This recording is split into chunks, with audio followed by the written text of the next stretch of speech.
The tin container of bear grease felt heavier than it should have in Logan Navarro's calloused hands as he stood outside the rickety general store in Superior, Arizona, watching the dust devil spin across the main street in the late summer heat of 1882.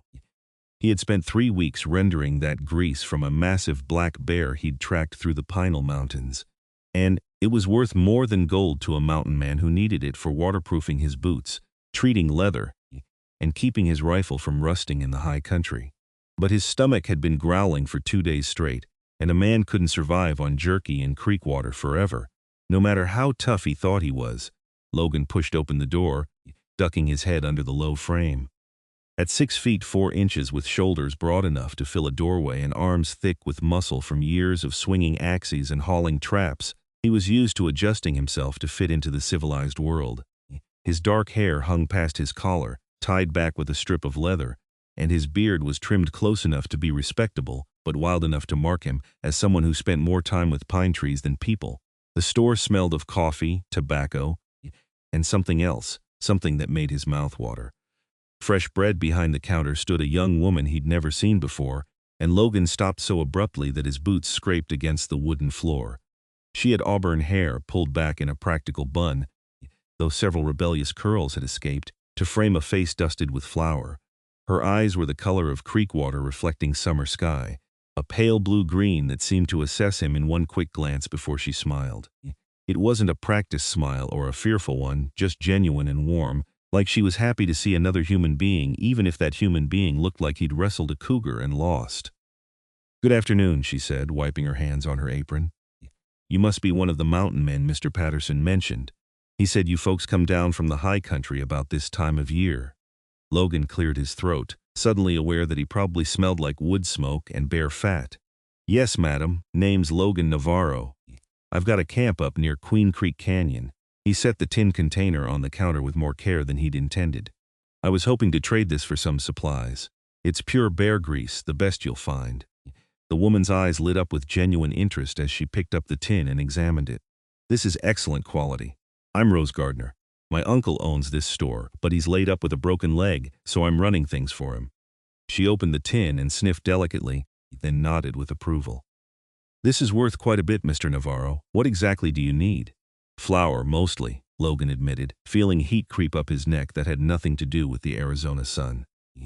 "Maybe some salt and coffee if there's enough value in that grease. I've been living pretty lean the last few weeks." Rose's expression shifted from businesslike to concern so quickly it startled him. "When was the last time you had a proper meal?" "Define proper," Logan said, attempting a smile that felt rusty on his face. She set the tin down with a decisive thump. "Wait here." Before he could protest, she disappeared through a doorway behind the counter. Logan stood awkwardly, studying the shelves stocked with canned goods, tools, and dry goods. He could hear her moving around in what must be the living quarters attached to the store, and then the most incredible smell wafted through the doorway. That bread he'd smelled earlier, but warmer now, richer. When Rose returned, she carried a plate with 2 thick slices of bread still steaming, butter melting into golden pools on the surface. "Eat this first, then we'll talk about the trade." Logan stared at the plate like it was a mirage. "Madam, I can't just take your food without paying. You're not taking it. I'm giving it to you because you look half-starved, and I won't have it said that I let a man go hungry when I had plenty." She pushed the plate toward him with a firmness that reminded Logan of his mother, dead these 15 years. "Besides, I baked 6 loaves this morning, and I'll never eat it all before it goes stale." His stomach made the decision for him. Logan picked up one slice with hands that dwarfed the bread and took a bite. The taste exploded across his tongue, yeasty and rich with butter and salt. So different from the hardtack and jerky he'd been surviving on that he actually closed his eyes. It was warm and soft and perfect, and he realized with some embarrassment that he'd made an involuntary sound of pleasure. When he opened his eyes, Rose was watching him with an expression that was part satisfaction and part something else he couldn't quite name. "Good?" she asked. "Madam," Logan said seriously, swallowing his bite, "this is the best thing I've eaten in 5 years. Maybe longer." A flush of pleasure colored her cheeks. "It's just bread." "It's a feast," Logan corrected, and he meant it with every fiber of his being.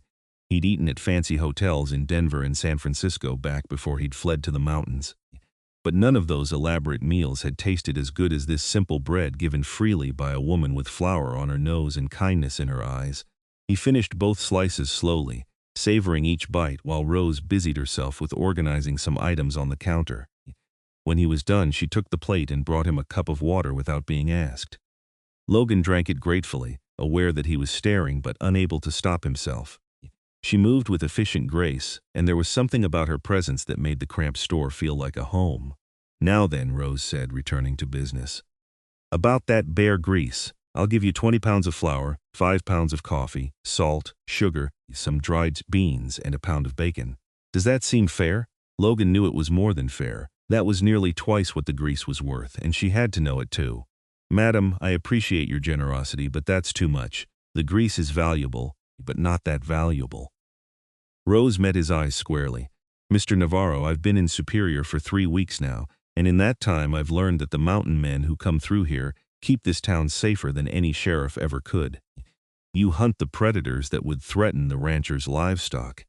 You know these mountains better than anyone, and you've guided more than one lost traveler back to civilization. My uncle told me that last winter a mountain man named Cortez brought down fresh meat to 3 families who would have starved otherwise and wouldn't take a penny for it." She crossed her arms. "So if I want to give you a fair deal on supplies, I'll do it. And you'll accept it graciously." Logan felt something shift in his chest, a warmth that had nothing to do with the bread in his stomach. "Your uncle wouldn't happen to be Henry Gardner, would he?" "He would. Henry's a good man. He gave me my first trap when I came to these mountains 6 years ago, said I could pay him back when I had the money." Logan smiled at the memory. "I paid him back 3-fold the next spring, and he acted surprised that I'd bothered." "That sounds like Uncle Henry," Rose said, her expression softening. "He's always helping people. It's why the store barely turns a profit, but he says he sleeps better at night knowing folks are taken care of." "Sounds like someone else I just met," Logan observed quietly. Their eyes met and held for a moment longer than was strictly necessary. Rose looked away first, reaching for some flour sacks. "I'll get your supplies together. Will you be staying in town long?" "Wasn't planning on it. Usually just grab what I need and head back up. The settlements make me nervous. Too many people, too much noise, too much civilization," Rose asked with a slight smile as she measured out flour. "Something like that."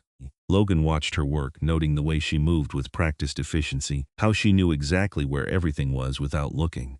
"How long are you planning to stay in Superior?" "Just until your uncle heals up." Rose paused in her measuring, and something flickered across her face. "Actually, I'm staying permanently, or at least that's the plan. My parents passed away last year. Fever took them both within a week. I was living with my aunt in Tucson, but she remarried and moved to California. She wanted me to come with her, but..." She trailed off, focusing intently on the flour. "Uncle Henry offered me a place here. Said he could use the help with the store, and that Superior was a good town for a fresh start." "I'm sorry about your parents," Logan said, and he meant it. He knew what it was like to lose family, to be set adrift in the world with nothing but your own 2 hands to rely on. "Thank you." Rose finished with the flour and moved to the coffee. "Uncle Henry's been wonderful. He says I can run the store however I see fit while he's recovering, and that if I want to stay on after, we can work out a partnership. It's more opportunity than I'd have most places. A woman running a business isn't exactly common, but Uncle Henry says times are changing." "They are," Logan agreed. "Saw a woman doctor in Tucson 2 years back. Best medical care I ever received." Rose's face brightened. "Really? I've read about women doctors back east, but I've never met one. What was wrong with you, if you don't mind my asking?" "Knife wound from a fight with a panther. Stupid thing, really. I got between a mother cat and her cubs without realizing it. She took exception to my presence." Logan unconsciously touched his side where a thick scar ran under his shirt. "The cat got the worst of it, but she marked me good before she decided to retreat. The doctor in Tucson stitched me up and probably saved my life. Infection had already set in by the time I made it down from the mountains." Rose's hand went to her throat. "That must have been terrifying." "It was educational," Logan said with a slight smile. "Learned to be more observant. Haven't had a run-in with a big cat since." She finished gathering his supplies and started to package everything. Logan found himself not wanting to leave, which was unusual. Normally he couldn't wait to get away from town and back to the quiet solitude of the mountains. But there was something about Rose Gardner that made him want to linger, to keep talking, to see her smile again. How often do you come down for supplies? Rose asked as she tied up the flour sacks. Every 6 weeks or so, depending on what I need and what I've got to trade. Sometimes more frequent in winter if the snow gets bad. So I might see you again in a month or two? There was something hopeful in her tone that made Logan's heart skip. You might see me sooner than that, he heard himself say. I've been meaning to check some trap lines in the lower elevations. Could bring by fresh game if you'd have use for it. Rose's smile was like sunrise breaking over the mountains. I'd have use for it. Uncle Henry's been craving venison, and I'm not much of a hunter myself. I can shoot, mind you. My father made sure of that. But I'm better with a mixing bowl than a rifle. I'm the opposite, Logan admitted, hefting the sacks of supplies. I can survive in the wilderness for months, but I burn water when I try to cook anything more complicated than meat over a fire. Well then, Rose said, and there was a playful note in her voice that did dangerous things to Logan's composure. It seems like we each have skills the other lacks. That's the foundation of a good trade partnership. Is that what we're calling it? Logan asked. Surprising himself with his own boldness, Rose's blush returned, but she didn't look away. For now, Logan left the store feeling lighter than he had in years despite the weight of the supplies on his shoulder. He made it halfway to the edge of town before he stopped, turned around and walked back. Rose was sweeping the porch when he approached, and she looked up with surprise and pleasure. Forget something? She asked. I was wondering, Logan said, feeling like an awkward boy instead of a grown man of 32 years. If you'd have any interest in a trade. I've got some honey from a wild hive I found last spring, still sealed in the comb, pure and sweet. If I brought some down, would you be willing to bake something with it?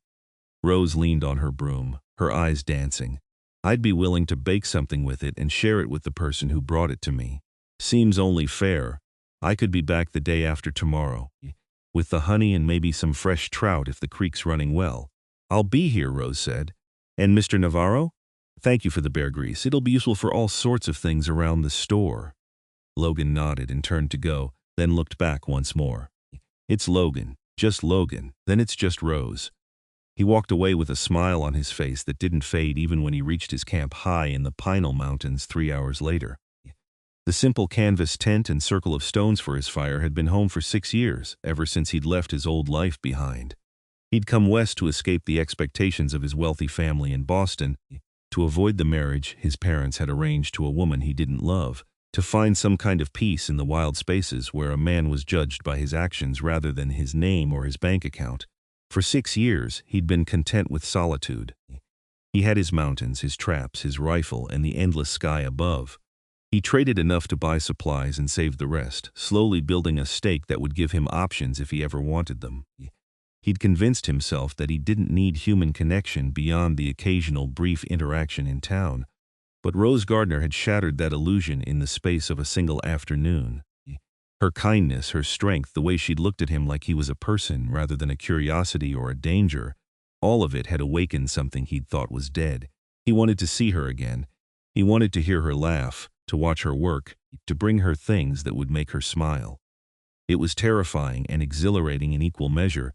Logan spent the next day checking his trap lines, gathering the sealed honeycomb he'd mentioned, and fishing the cold streams until he had 6 beautiful trout. He cleaned the fish carefully and packed them in damp moss to keep them fresh.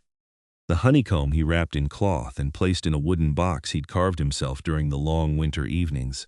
He bathed in the creek even though the water was ice cold, trimmed his beard, and put on his cleanest shirt. When he arrived at the store the following afternoon, Rose was helping an older Mexican woman with some purchases. Logan waited patiently, listening to Rose speak Spanish with only a slight accent, making the woman laugh about something. It struck him that Rose had probably learned Spanish out of necessity, living in Arizona, but the effort spoke to her character. She was someone who adapted, who learned, who reached out instead of pulling back. When the woman left, Rose turned to Logan with that sunrise smile. You came back, said I would. Logan set the box on the counter. Honeycomb and fresh trout, as promised. Rose opened the box and gasped with delight. It's beautiful. The trout look perfect, and this honey, Logan, this is incredible. Where did you find it? There's a rock face about 2 miles from my camp. The bees have been there for years. I only take a little each season, leave them plenty for themselves. He watched her examine the honeycomb with something like reverence. I figured if anyone could do it justice, it would be you. I'm going to make honey cakes, Rose declared, and a glazed fish for Uncle Henry's dinner. Will you stay and eat with us? I'd like you to meet him, and I know he'd want to thank you properly. Logan hesitated. Sharing a meal meant staying longer, getting more involved, stepping further from the safe isolation he'd maintained for years. But Rose was looking at him with such open hope that he couldn't bring himself to refuse. I'd be honored, he said. Henry Gardner turned out to be a man in his 60s with a weathered face, kind eyes, and a broken leg propped up on a cushioned stool. He greeted Logan like an old friend, clasping his hand with surprising strength. Logan Navarro, wondered when you'd make your way back to town.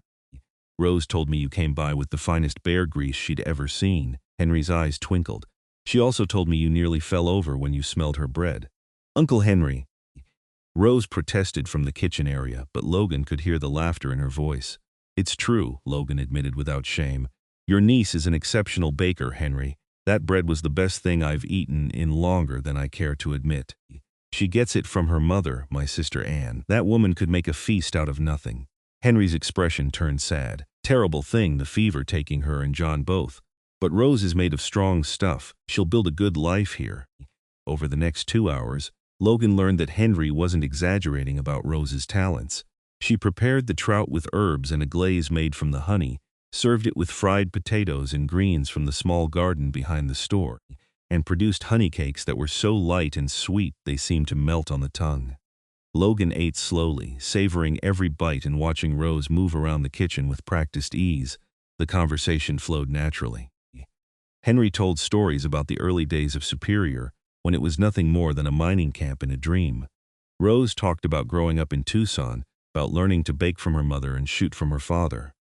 Logan found himself sharing more than he usually did, talking about his life in the mountains, the wildlife he encountered, the changing seasons in the high country. Why did you come west? Rose asked at one point, and Logan saw Henry shoot her a warning glance.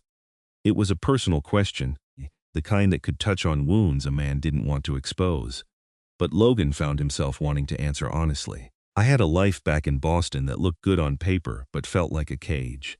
My father owned a shipping company and expected me to take over. He arranged a marriage to a woman I barely knew, planned out my entire future without asking what I wanted. Logan stared at his empty plate. I realized that if I stayed, I'd wake up one day as an old man who'd never made a single choice for himself, so I left. Came west, changed my name slightly, and ended up here. Do you regret it? Rose asked softly. Logan looked up and met her eyes. Not for a single day. I've been cold and hungry and scared up in those mountains, but I've also been free. I've seen sunrises that would make you weep with their beauty, tracked animals that most people don't believe exist, survived storms that tested every bit of strength I have. I've become someone I can respect. He paused. Though I'll admit, after eating your cooking, I'm reconsidering the value of civilization. Rose laughed, and the sound was like music. Henry chuckled too, then yawned enormously. I hate to be an old man about this, but I need to rest this leg. Doctor says if I don't stay off it proper, it'll heal crooked. Henry looked between Rose and Logan with an expression that was far too innocent. Rose, why don't you walk Logan out? Show him the garden maybe. The evening air will do you good. Rose rolled her eyes, but she was smiling. Subtle as always, Uncle Henry. I'm old. I've earned the right to be obvious. The garden behind the store was small but well tended, with neat rows of vegetables and herbs, thriving despite the Arizona heat. The sun was setting, painting the sky in shades of orange and pink that reflected off the surrounding mountains. Logan and Rose stood side by side, close enough that he could smell the honeyed scent of her hair. I'm sorry if the question about Boston was too personal, Rose said. I didn't mean to pry. You weren't prying. I wanted to tell you. Logan looked at her profile, at the way the sunset light caught in her hair. Can I ask you something now? Of course, do you ever miss Tucson, your old life? Rose was quiet for a moment, considering. I miss my parents every day. But Tucson itself? No, not really. I was teaching school there, living with my aunt, and it was fine, but it wasn't mine, you know? I was just existing in someone else's space, following someone else's rules. Here, I have the chance to build something of my own, to make decisions and live with the consequences, good or bad. She turned to face him. I think maybe you understand that better than most people would. I do, Logan said. That need to have something that's yours, that you built with your own hands. It's powerful. Is your camp up in the mountains really just a tent? Rose asked, and there was genuine curiosity in her voice rather than judgment. For now, I've been saving money. and I've found a piece of land I'd like to buy. There's a meadow near Queen Creek with good water, timber for building, and enough isolation that I won't have neighbors complaining about my lifestyle." Logan surprised himself by continuing, "I've been drawing up plans for a cabin, nothing fancy, but solid. A place that could weather any storm." "That sounds wonderful," Rose said, and she meant it. "Will you stay up there year-round once you build it?" "That's the plan, though I'll still need to come down for supplies regularly. And," Logan hesitated, then took a risk, "and I find that I have more reason to visit town than I used to." Rose's breath caught slightly. In the fading light, her eyes looked almost luminous. "Do you?" "I do." Logan turned fully toward her, acutely aware that he was about to cross a line he couldn't uncross. "Rose, I know we've only just met. I know I'm not the kind of man most women would want around. I live in the mountains, I'm more comfortable with animals than people, and I don't have much to offer beyond what I can hunt and trap. But I find myself wanting to come back here, wanting to see you again, wanting to know you better, and if that's something you'd be interested in, I'd like to call on you properly." Rose's smile started slow and grew until it transformed her entire face. "Logan Navarro, I would very much like that. And for the record, you're exactly the kind of man I'd want around. You're honest and kind and brave. You respect my independence and my skills. You don't try to make yourself seem like something you're not." She stepped closer. "And you appreciated my bread enough to call it a feast. That counts for a lot." Logan laughed, a sound that rumbled up from deep in his chest. "Your bread is a feast. Everything you make is. Then I'll make it a point to have something ready whenever you come to town. And maybe," Rose bit her lip, then continued with determination, "maybe sometime you could show me your camp? I'd like to see where you live. What your life is like up in the mountains." "I'd like that," Logan said. "Though I should warn you, it's a hard 3-hour hike and the accommodations are primitive." "I'm stronger than I look," Rose said. "And I'd like to understand your world." They stood there in the gathering darkness, neither wanting to break the moment. Finally, Logan forced himself to take a step back. "I should go. Get back to camp before it's full dark. Will you come back soon?" 3 days. I'll bring fresh game and check if you need anything else." "I'll be here," Rose promised. Logan did come back in 3 days, and then 4 days after that, and then 2 days after that. Each visit he brought something: deer meat, wild turkey, more fish, pine nuts he'd gathered, even wildflowers from a meadow he thought Rose would like. Each visit, Rose had something waiting for him. Bread still warm from the oven, stew that filled his belly and warmed his soul, pies made from dried fruit, cookies spiced with cinnamon. They talked for hours, finding endless things to discuss, discovering shared opinions and friendly disagreements in equal measure. Henry watched their courtship with obvious approval, encouraging Logan to stay for meals and conveniently finding reasons to rest his leg whenever the young couple needed time alone. The broken leg was healing well, but Henry milked it for all it was worth, claiming he needed Rose to keep running the store for at least a few more months. As summer faded into fall, Logan found himself spending more time in Superior than in his mountain camp. He still ran his trap lines and hunted, but he scheduled everything around visiting Rose. They took walks together in the early evenings, exploring the area around town. Rose proved to be as capable as she'd claimed, keeping up with Logan's longer stride and showing no fear of the wild landscape. One particularly beautiful October afternoon, Logan finally kept his promise and took Rose up to see his camp. They left early in the morning, with Logan carrying most of the supplies they'd need for the day. Rose kept pace with him admirably, stopping occasionally to admire a view or examine an interesting plant. She asked intelligent questions about how he tracked animals, which plants were edible, how to read the weather signs in the sky. When they reached his camp, Rose walked around it slowly, taking in the neat arrangement of his simple possessions. The tent was clean and well maintained, the fire pit surrounded by stones, his tools organized and cared for. A rope strung between 2 trees held strips of drying meat. His rifle rested against a rock, cleaned and oiled. "It's exactly what I expected," Rose said finally. "Everything has a purpose. Everything is where it should be. It's like you, Logan. No wasted motion, no unnecessary complications. Is that a compliment?" Logan asked, genuinely uncertain. "It's an observation," Rose said, turning to face him with a smile. "But yes, it's a compliment. Too many people clutter their lives with things they don't need, trying to impress others or fill some emptiness inside. You've stripped things down to what matters. There's something admirable about that." Logan showed her the meadow he wanted to buy, pointing out where he planned to build his cabin. Rose walked the perimeter and he could almost see her imagination working, picturing what could be. "You'll need a good root cellar for winter storage," she said thoughtfully. "And the cabin should face south to catch the maximum sunlight. A covered porch would be useful for working outdoors when it rains." "You've thought about building," Logan observed. "I've thought about a lot of things," Rose admitted. "When I was living with my aunt, I used to dream about having my own place. Somewhere I could make the rules, arrange things how I liked. The store is wonderful, and I'm grateful to Uncle Henry, but this," she gestured at the meadow, the mountains beyond, the endless sky. "This is something else entirely. This is building a life from the ground up." Logan's heart was pounding. "Rose, I need to tell you something." She turned to him, her expression open and attentive. "When I first came to these mountains, I thought I was done with people. I thought I'd spend the rest of my life alone, and I was fine with that. Content, even." Logan took a breath. "But then I walked into that store and saw you with flour on your face, and everything changed. These past 2 months have been the happiest I've been in years, maybe ever. I look forward to every visit, every conversation, every moment we spend together. And I've started picturing things differently." "What do you mean?" Rose asked softly. Logan gestured at the meadow. "When I picture this cabin now, I don't picture myself alone in it. I picture a real home, a fire in the hearth, food cooking, someone to talk to at the end of the day. I picture you, Rose.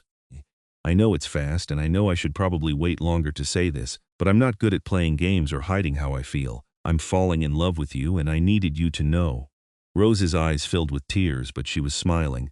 "Oh, Logan, I'm falling in love with you too. I have been for weeks. Every time you walk into that store, my heart jumps. Every time you leave, I count the hours until you come back. I dream about you at night, about this life you've built, about being part of it." Logan closed the distance between them in 2 long strides and cupped her face in his hands. "Can I kiss you? Please," Rose whispered. The kiss was gentle at first, tentative, both of them aware that they were stepping into new territory. But it deepened quickly, becoming something more urgent, more real. Logan's arms went around Rose's waist and she pressed against him, her hands tangling in his long hair. When they finally broke apart, both were breathing hard. "I want to marry you," Logan said, the words tumbling out without polish or planning. "I want to build that cabin with you, fill it with furniture you choose and food you cook. I want to wake up next to you every morning and fall asleep beside you every night. I want to give you the life you deserve, Rose. I know I'm rough around the edges and I know this won't be an easy life, but I swear to you, I will work every day to make you happy." Rose was crying openly now, tears streaming down her face. "Yes, yes, Logan. I'll marry you. I don't care if it's fast or if people think we're crazy. I know my own heart and it's yours." They kissed again, and Logan felt like he was standing on solid ground for the first time in years. Not the physical ground of the mountain meadow, but something more fundamental. A sense of rightness, of coming home, of finding exactly where he was meant to be. They spent the rest of the day making plans, their words tumbling over each other in excitement. They would marry in the spring, giving Logan time to finish his cabin, and Rose time to make arrangements with Henry about the store. Logan would continue to hunt and trap, building up their savings. Rose would keep working at the store, but start preparing for their life together, learning to preserve food for long mountain winters and gathering supplies they'd need. When they made it back to town that evening, Henry took one look at their faces and started laughing. "About time. I was beginning to think I'd have to knock your heads together. When's the wedding?" "Spring," Rose said, her hand firmly clasped in Logan's. "We want to do it right. Give ourselves time to prepare. Spring it is," Henry agreed. "And don't worry about the store, Rose. We'll work something out. Maybe you can come down once a week to help with orders and bookkeeping. Superior isn't that far from Queen Creek Canyon. People manage." Over the following months, Logan worked harder than he'd ever worked in his life.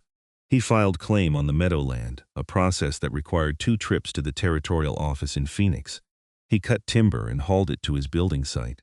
He dug the foundation for his cabin, spending long hours with a pick and shovel, carving level ground out of the mountain slope. The physical labor was exhausting but satisfying, every aching muscle, a testament to what he was building. Rose was equally busy. She sewed curtains and quilts, working by lamplight after the store closed. She ordered furniture from a catalog, pieces that could be hauled up the mountain trail in sections and assembled on site. She learned to can and preserve food, filling jar after jar with vegetables, fruits and meats that would sustain them through the winter. She also continued to learn about the wilderness from Logan, having him teach her which plants were medicinal, how to read trail signs, how to shoot accurately at distance. They saw each other as often as possible, but the visits became shorter and more focused as the work consumed them both.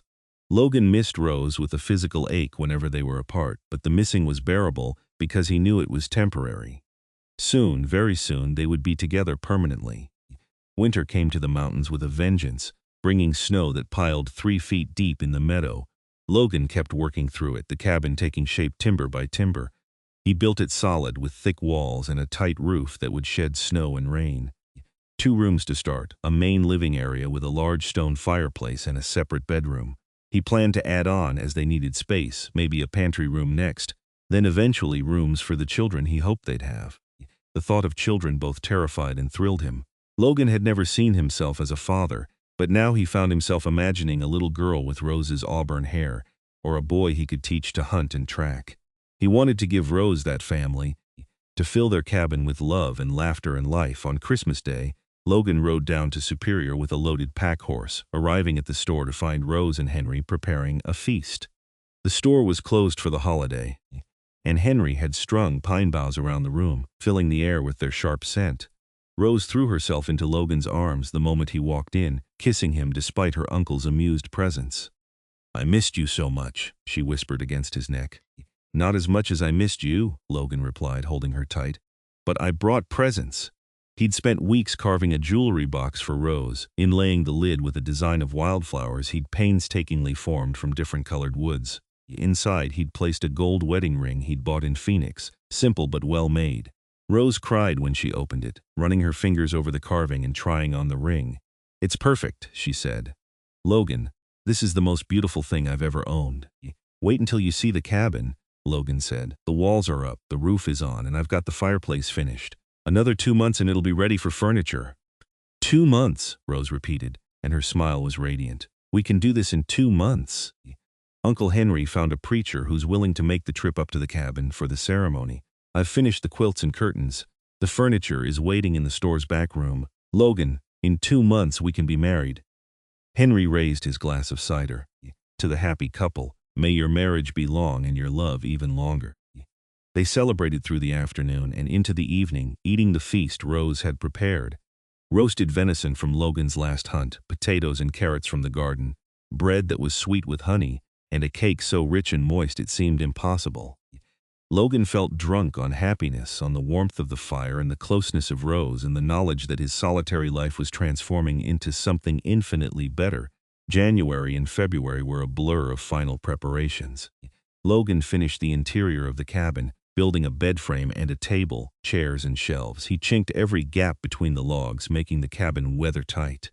He installed the windows he'd freighted up from town, real glass panes that would let in light even in the depths of winter.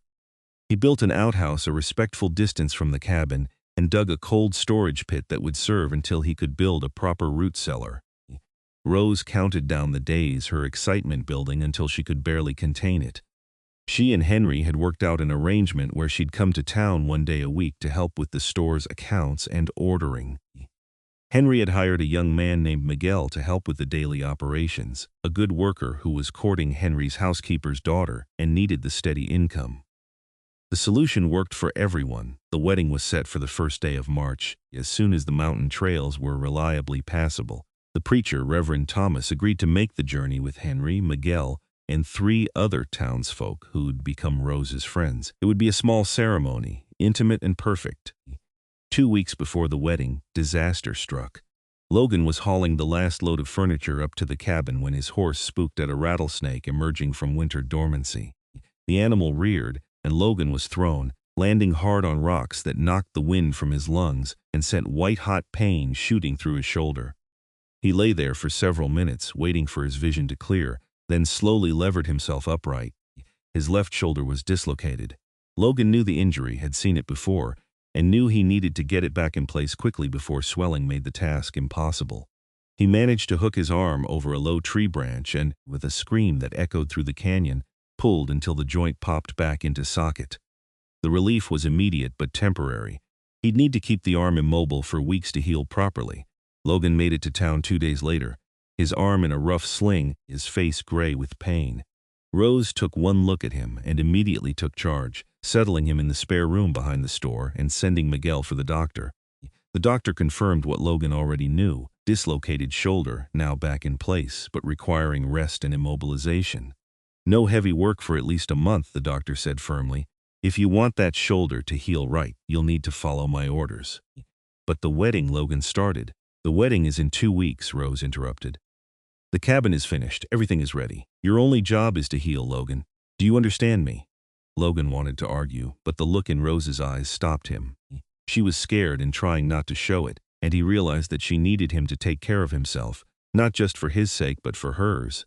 Yes, madam, he said softly. Rose nursed him through the next 2 weeks with fierce determination. She made him rest, brought him food and medicine, changed his bandages, and sat with him in the evenings reading aloud from books borrowed from the few literate families in town. Logan chafed at the inactivity but had to admit that he was healing well. By the day before the wedding, he could move his arm without significant pain, though the doctor warned him it would be months before he had full strength back. Means you'll have to let Rose do more of the heavy work for a while, the doctor said with a wink. Think you can handle having a wife who's temporarily stronger than you? I think I can manage, Logan said, watching Rose bustle around the store, organizing the supplies that would go up to the cabin. She'd been amazing through his injury, never complaining about the extra work, never suggesting they postpone the wedding. She'd simply done what needed to be done, proving that she was exactly as strong as she'd always claimed. The wedding day dawned clear and cold, with patches of snow still visible on the ground but the trails passable for horses. The wedding party left Superior just after sunrise, Rose and Logan on his horse, Henry and the preacher on another, Miguel and the 3 town women on a third. They carried the furniture and supplies in 2 pack horses, a small caravan heading into the mountains. Rose rode in front of Logan, his good arm wrapped around her waist, and she leaned back against his chest with a sigh of contentment. Are you nervous? She asked. Not even a little bit, Logan replied honestly. I've never been more sure of anything in my life. You? Same. I keep thinking I should be nervous, that this is happening so fast, but it all feels right. Like this was always meant to happen and we're just finally getting around to it. The ride took 4 hours with the loaded pack horses, but finally they crested the last rise and the meadow spread out before them. The cabin sat solid and strong in the center of cleared ground, smoke already rising from the chimney where Logan had banked coals before leaving. The windows reflected the morning sun, and the whole scene looked like something from a dream. Oh, Logan, Rose breathed. It's perfect. It's absolutely perfect. The wedding party spent the next hour unloading supplies and setting up the cabin's interior. Rose directed the placement of furniture with the authority of someone who'd been planning this for months. The bed went in the bedroom, the table and chairs in the main room. Curtains were hung, quilts spread, dishes arranged on shelves. By the time they were finished, the cabin had transformed from an empty structure to a home. Reverend Thomas conducted the ceremony in front of the fireplace, with everyone crowded into the main room. Logan wore his cleanest clothes and had trimmed his beard that morning. Rose wore a dress she'd sewn herself, a simple but beautiful design in pale blue that brought out her eyes. She'd woven wildflowers into her hair, early bloomers that Miguel had found near town. Logan barely heard the words of the ceremony.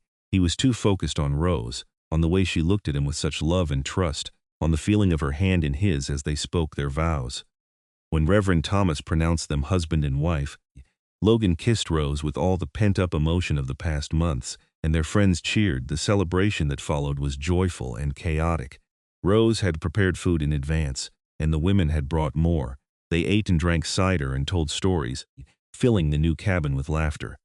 Henry made a speech about how proud he was of Rose, how he knew her parents would have loved Logan, how he was gaining a nephew he'd be proud to call family. Logan found himself getting emotional, this gruff mountain man who'd thought himself beyond such feelings. As the sun began to set, the wedding party prepared to leave. They'd stay the night at Logan's old campsite and ride back to Superior in the morning, giving the newlyweds privacy. Henry hugged Rose hard, whispering something in her ear that made her cry and laugh simultaneously. The women embraced her one by one, and Miguel shook Logan's hand with genuine warmth. Finally, Logan and Rose stood alone in their cabin, the door closed against the cooling evening air, the fire crackling in the hearth. Rose turned to face her husband, and Logan saw joy and desire and a hint of nervousness in her eyes. "Hello, husband," she said softly. "Hello, wife," Logan replied, moving toward her. "How are you feeling?" "Like the luckiest woman alive. Like I'm exactly where I'm meant to be." Rose reached up to touch his face, her fingers tracing the line of his jaw. "Your shoulder, is fine," Logan assured her. "The doctor said gentle movement was actually good for it, and I promise you, Rose, I plan to be very gentle." The nervousness in Rose's eyes faded, replaced by trust and love. "I love you, Logan Navarro. I love you too, Rose Navarro." They came together in a kiss that was different from all the others before, deeper and more urgent, flavored with the knowledge that they had all the time in the world now. Logan lifted Rose carefully, mindful of his shoulder, and carried her to their bedroom, to the bed she'd made up with quilts she'd sewn, to the life they would build together one day at a time. The night was everything a wedding night should be. Tender and passionate, awkward and perfect, filled with whispered words, discoveries, and a growing sense of belonging. When they finally slept wrapped in each other's arms beneath the quilts, both felt a peace they'd never experienced before. They were home, not just in the physical space of the cabin, but in each other. Rose adapted to mountain life with remarkable ease. She'd been raised in Arizona and understood the realities of frontier living, but the isolation of the high country was different from anything she'd experienced. Yet she thrived in it. She kept the cabin spotless and organized, turning it into a true home. She planted a garden in a cleared area near the cabin, coaxing vegetables from the rocky soil with determination and skill. She learned to recognize animal tracks and bird calls, to predict weather changes, to move quietly through the forest. Logan's shoulder healed slowly but surely. Rose took over much of the heavy work without complaint, chopping wood and hauling water, proving herself as capable as any mountain man. She also proved to be an excellent shot, bringing down small game when Logan's trap lines were running empty. They worked as a team, each supporting the other, their individual strengths combining to create something stronger than either alone. Every week, Rose made the trip down to Superior to help Henry with the store. Logan usually accompanied her, using the opportunity to trade goods and socialize briefly before returning to their mountain sanctuary. These trips became a rhythm, a connection to the wider world that satisfied Rose's need for human contact without overwhelming Logan's preference for solitude.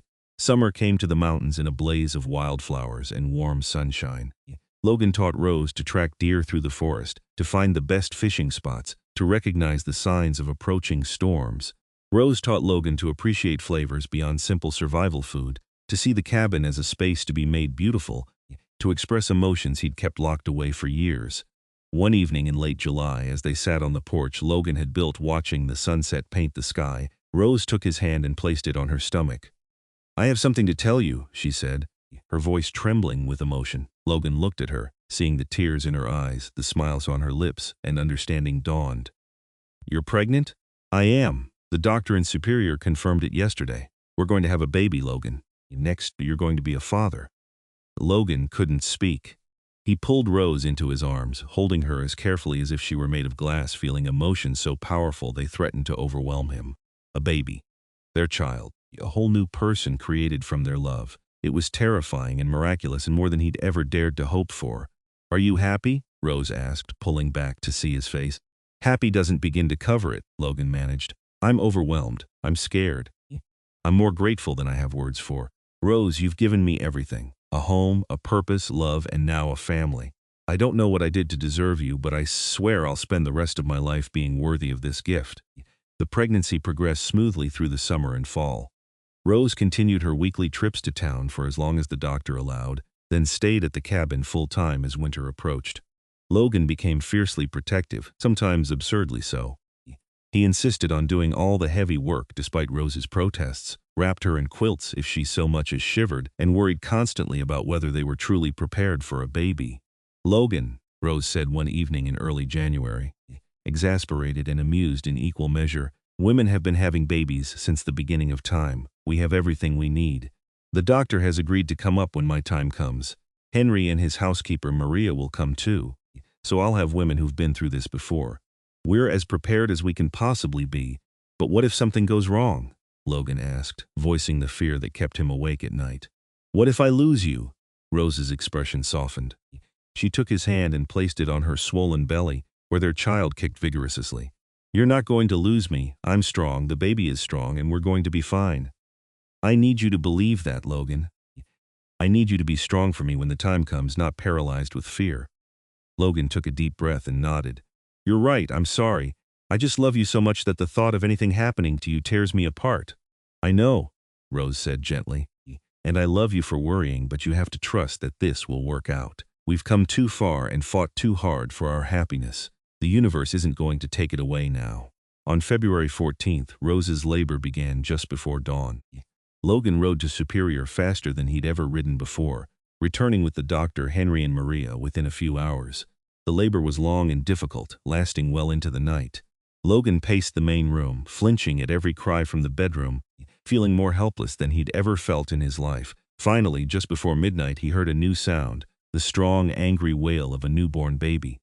Logan burst into the bedroom without waiting for permission, and Rose looked up at him, exhausted but triumphant, holding a tiny bundle wrapped in blankets. It's a boy, she said, her voice weak but filled with joy. Logan, we have a son. Logan approached slowly, his vision blurring with tears.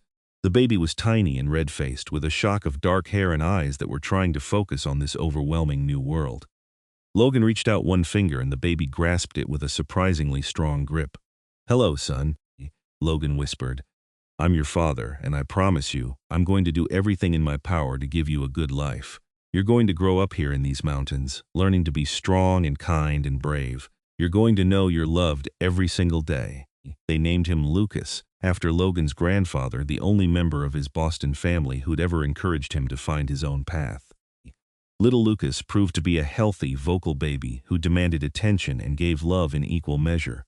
Rose recovered from the birth with Maria's help, and within a few weeks had settled into the rhythm of new motherhood. Logan discovered he loved being a father. He fashioned a sling that let him carry Lucas on his chest while doing lighter work around the cabin. He talked to his son constantly, telling him about the mountains, the animals, the changing seasons. Rose would often find them together, Logan's deep voice rumbling while Lucas watched his father's face with absolute concentration. As Lucas grew from baby to toddler, the cabin expanded to accommodate their growing family. Logan built on an additional room, then another, each addition making their home larger and more comfortable. He also improved the land around the cabin, clearing more space for Rose's ever-expanding garden, building a proper root cellar, and constructing a small barn for the horses and the cow they'd acquired from a rancher near Superior. When Lucas was 3, Rose became pregnant again. This time Logan was less panicked and more confident, though he still worried. Their daughter was born in October on a beautiful autumn day, arriving so quickly that Logan ended up delivering her himself, with Rose talking him through it. They named her Lily, and she had Rose's auburn hair and Logan's dark eyes, a perfect combination. The years flowed by like water in the creek below their meadow, each season bringing its own challenges and joys. Lucas grew into a serious, thoughtful boy who loved the mountains as much as his father did. Lily was more outgoing, with her mother's social nature and a fearless streak that terrified and delighted Logan in equal measure. They had 2 more children, another boy and another girl, filling the cabin with noise and love and chaos. Rose never lost her passion for baking, and their cabin became known throughout the region for the incredible bread she made. Mountain men, ranchers, and townsfolk would make the trek to their remote meadow just to trade for Rose's baking. She taught Lily her skills, and eventually Lucas showed interest as well, surprising everyone by having a natural talent for pastry. Logan continued to hunt and trap, but he also began guiding wealthy Eastern tourists through the mountains, using his knowledge to show others the beauty of the wilderness without exploiting it. The money was good, and allowed him to save for his children's futures, to give them opportunities he'd never had. Henry passed away peacefully in his sleep when Lucas was 10, leaving the store jointly to Rose and Miguel, who'd proven himself invaluable over the years.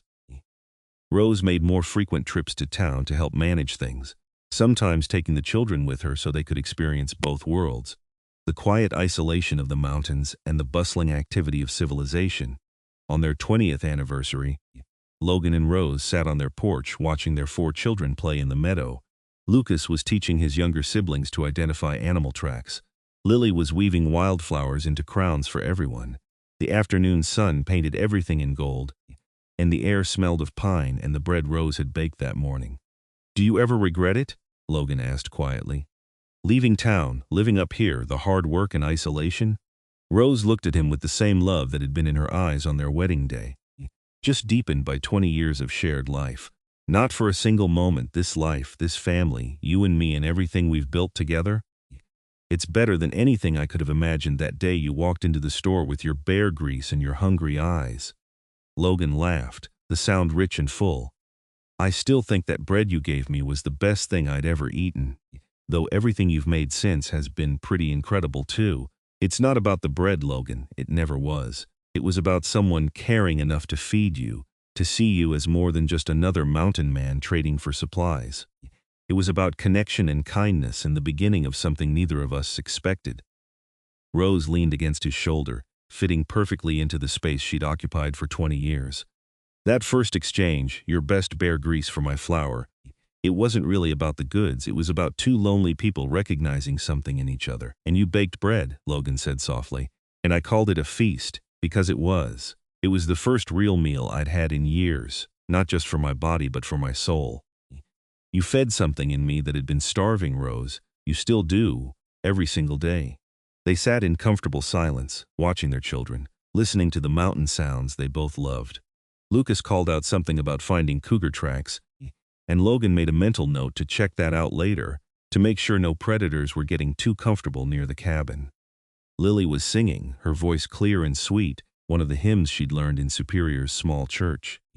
The younger two were laughing about something, their joy infectious. We did good, Rose said finally. We took a chance on each other, built a life from nothing, and raised children who are strong and kind and capable. Whatever else happens, Logan, we did good. We did better than good, Logan corrected, taking her hand and raising it to his lips. We did extraordinary, and I'd do it all again in a heartbeat, exactly the same way. As the sun set behind the mountains and the first stars appeared in the darkening sky, the Navarro family gathered for supper around the table. Logan had built 20 years before. Rose served bread she'd baked that morning, along with venison stew rich with vegetables from her garden. The children chattered about their day's adventures while Logan and Rose exchanged glances across the table, the kind of wordless communication that came from years of partnership. After the meal, they sat around the fireplace while Logan told stories and Rose worked on mending clothes. Lucas read aloud from a book they'd gotten in Superior, his voice growing more confident with each page. Lily practiced the fiddle Logan had bought her for her birthday, the notes not always perfect but full of enthusiasm. The younger children played with wooden toys Logan had carved during the long winter evenings. This was their life. Not fancy or complicated, but rich beyond measure. Built on a foundation of trust, love, and the simple exchange of bear grease for flour that had brought two souls together. Every day was work, but it was work they chose, work that mattered, work that built something lasting. Years continued to pass. The children grew into capable adults who left to make their own ways in the world, but always returned to the mountain cabin they called home. Lucas became a wilderness guide like his father, building a business that brought responsible tourism to the region. Lily married a good man from Superior and opened a bakery, carrying on Rose's legacy. The younger two found their own paths, one to medicine and one to ranching, but all remained close to their parents and to each other. Logan's hair turned gray, then white. Rose's auburn locks faded to silver. Their hands grew gnarled from years of hard work, but they still fit together perfectly when they walked through the woods near their cabin. They moved slower but no less purposefully, still maintaining the life they'd built, still finding joy in the simple rhythms of mountain living. On their 50th anniversary, their children and grandchildren gathered at the cabin for a celebration. The meadow was full of tents and temporary shelters, echoing with laughter and conversation. Rose baked enough bread to feed everyone, though her daughters and daughter-in-law helped with the work now. Logan told stories to a rapt audience of grandchildren, his voice still strong even if his body was frailer. That evening, after everyone had eaten and the grandchildren had been put to bed, Logan and Rose slipped away from the celebration and walked to a spot overlooking the canyon. The moon was full, painting the landscape in silver, and the air was cool and clear. 50 years, Rose said wonderingly. Half a century since you walked into that store with your bear grease and changed my life forever. Best trade I ever made, Logan said. I gave you bear grease and got everything that matters in return. A home, a family, a purpose, and a love that sustained me through everything life has thrown at us. Rose turned to face him, her eyes still as bright and intelligent as they'd been at 24. "Do you remember what you said when I gave you that first bread? You said it was a feast. It was a feast. It still is. Every meal you've ever made me, every moment we've spent together, all of it has been a feast, Rose. A celebration of what two people can build when they trust each other and work together." Logan cupped her face gently. "I love you now more than I did on our wedding day, and I loved you plenty then. You've been my partner, my best friend, my greatest adventure. Thank you for taking a chance on a rough mountain man who didn't know how much he needed you." "Thank you for seeing me," Rose replied, tears sliding down her cheeks. "For valuing what I could do, for building a life that let me be fully myself. Thank you for 50 years of love and laughter and hard work and happiness. Thank you for our children and grandchildren. Thank you for being exactly who you are." They kissed under the moonlight, two people who'd spent half a century together and still felt the same spark that had drawn them to each other in that dusty general store in Superior. Behind them, they could hear the sounds of their family celebrating, voices raised in song and laughter. Before them stretched the mountains they'd made their home, constant and enduring, a fitting metaphor for their love. As they walked back to join the celebration hand in hand, Logan thought about that tin of bear grease he'd brought into town so long ago. He'd thought he was just trading for flour, for basic survival supplies. Instead, he'd found everything that made life worth living. He'd found Rose, who'd taken that flour and baked bread and called it what it was, an act of love disguised as commerce, the first gift in a lifetime of giving to each other. The celebration continued late into the night, with stories and songs and the kind of easy affection that came from family who genuinely liked each other. Logan and Rose sat at the center of it all, the foundation upon which this whole beautiful structure was built. Their children and grandchildren moved around them, their existence proof that love could create something lasting, that two people willing to work hard and care deeply could build a legacy that would continue long after they were gone. When Logan and Rose finally retired to their cabin in the early hours of the morning, they lay in the bed that had been theirs for 50 years, listening to the sounds of their family settling down for the night in the meadow outside. "No regrets?" Logan asked, as he had so many times over the years. "Not a single one," Rose answered as she always did. "You?" "Just one," Logan said, and felt Rose stiffen slightly in his arms. "I regret that we don't have another 50 years together. This life, our love, it's never going to be enough time. I want forever with you, Rose." She relaxed and laughed softly, the sound as sweet as it had been when she was young.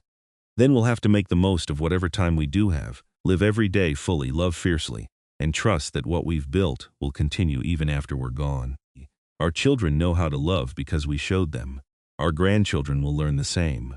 That's a kind of forever, Logan, our love expressed through the generations."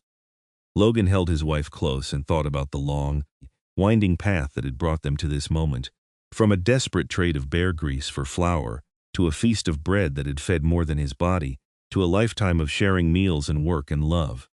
It was a simple story in many ways, but it was theirs, and it was everything. Outside, the wind whispered through the pines.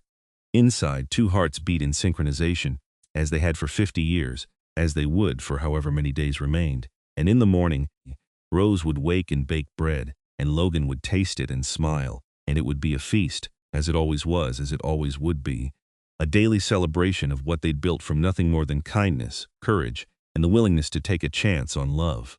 The years that followed were gentler, slower, but no less full. Logan and Rose settled into the comfortable rhythm of old age, still active but more selective with their energy. They tended their garden together, walked shorter distances through the woods they loved, and spent long evenings on their porch watching sunsets that never grew old. Their children and grandchildren visited regularly, drawn back to the mountain cabin by the warmth and love that filled it. Rose still baked, though her hands shook more now and she needed help with the heavier work. Logan still told stories, his memory sharp even as his body weakened. Together they were a unit, each supporting the other, demonstrating through their daily actions what a true partnership looked like. On a crisp October morning, when Logan was 78 and Rose was 76, they woke to frost on the windows and the smell of wood smoke from the fire Logan had banked the night before. Rose made coffee while Logan dressed slowly, his joints protesting the cold. They sat at their table, the same one he'd built so many years ago, and shared bread Rose had baked the previous day with butter and honey. "Do you remember," Rose said, looking out the window at the meadow where frost sparkled like diamonds. The first time you brought me honey from that wild hive? How excited I was to bake with it. I remember everything, Logan said. Every moment from the day I met you until right now. My memory might be fading for some things, but never for you, Rose. Never for us. They spent that day together, doing simple tasks around the cabin, talking about their children and grandchildren, planning for the winter ahead. It was an ordinary day, unremarkable except that every day with Rose was remarkable to Logan, every shared moment a gift. That night, Logan woke to find Rose struggling to breathe. He rode for the doctor with a speed that belied his age, but by the time they returned, Rose had passed peacefully, her hand still resting on the pillow beside her as if reaching for Logan even in death. The grief nearly broke him. For 53 years, Rose had been his partner, his love, his reason for everything. The cabin felt empty without her presence, the silence oppressive where once her laughter had filled every corner. His children came and stayed with him, worried about leaving him alone, but Logan assured them he'd be fine. And strangely, he was. Not happy, not whole, but fine. Because Rose wasn't really gone. She was in every board of the cabin he'd built to house their love. She was in the garden that still produced vegetables from seeds she'd saved. She was in their children's faces, their grandchildren's gestures, the family recipes passed down. She was in the bread Logan still baked weekly, using her recipes, making it the way she'd taught him, even though his loaves were never quite as perfect as hers had been. Logan lived another 5 years after Rose's death. He spent them surrounded by family, teaching his grandchildren and great-grandchildren about the mountains, about hard work, about love and commitment. He told them the story of how he'd met their grandmother, about the bear grease and the flour and the bread that had changed his life. The thing you have to understand, he told his great-grandson on his last birthday, is that it was never about the bread. The bread was just how love expressed itself. Your great-grandmother saw a hungry man and fed him, and that single act of kindness opened a door to everything that came after. That's the real lesson. Be kind. Pay attention to what people need. And when you find someone who makes simple bread taste like a feast, hold on to them with everything you have. Logan passed away peacefully in his sleep on a spring morning, surrounded by the mountains he'd loved and the family he'd created. His children buried him next to Rose in a spot overlooking the meadow, where wildflowers would bloom every summer and the wind would whisper through the pines. The cabin remained in the family, passed down through generations. Lucas's grandson eventually took it over, restoring it carefully and maintaining it as a testament to the love story that had begun there. The original table still stood in the main room, scarred by decades of use but solid as ever. Rose's jewelry box, the one Logan had carved, was displayed on a shelf, still holding the simple gold wedding ring, and in Superior, now grown into a proper town, there was a bakery run by Lily's descendants that still used Rose's recipes. Above the counter hung a photograph of Logan and Rose on their 50th anniversary, smiling at each other with a love so evident it seemed to radiate from the frame. Below it, a small plaque told their story. Founded on the principle that sharing food is an act of love. Established in honor of Rose and Logan Navarro, who proved that the greatest feasts are made of simple ingredients and shared with generous hearts. Their story became legend in the region, told and retold around fires and dinner tables. The mountain man who'd traded his best bear grease for flour and found a wife instead. The woman who'd baked bread for a hungry stranger and discovered her soulmate. It was a simple story, but it resonated because it was true, because it captured something essential about human connection and the power of kindness. And sometimes, on quiet mornings when the mist rose from the meadow and the light was just right, people swore they could see two figures walking hand in hand through the wildflowers, a tall man with broad shoulders and a woman with auburn hair, still together, still in love, still celebrating the feast of a life well lived and a love that transcended death itself. The legacy of Logan and Rose Navarro wasn't found in wealth or fame. It was found in the strong family they'd raised, in the kindness they'd shown to everyone they met, in the example they'd set of what marriage could be when two people chose each other every single day. It was found in the bread still baked from Rose's recipes, in the wilderness skills still taught from Logan's knowledge, in the love that continued to flow through generation after generation. They'd started with bear grease and flour. They'd created a feast that lasted lifetimes, that fed not just bodies but souls, that proved beyond doubt that the greatest treasures in life are not things but people, not possessions but connections. Not wealth, but love freely given and gratefully received. And in the end, that was everything. That was the feast. That was the true value of the trade. Logan had made that distant summer day when he'd walked into a store with nothing but bear grease and hope, and walked out with a future beyond his wildest dreams.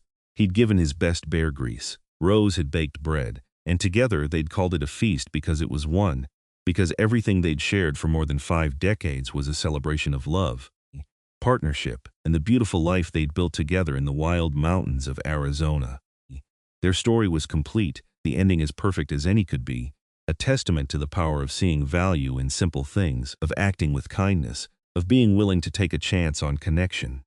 From that first exchange of goods to their final days surrounded by the fruits of their labor and love, Logan and Rose Navarro had lived fully, loved deeply, and left behind a legacy that would endure as long as the mountains themselves.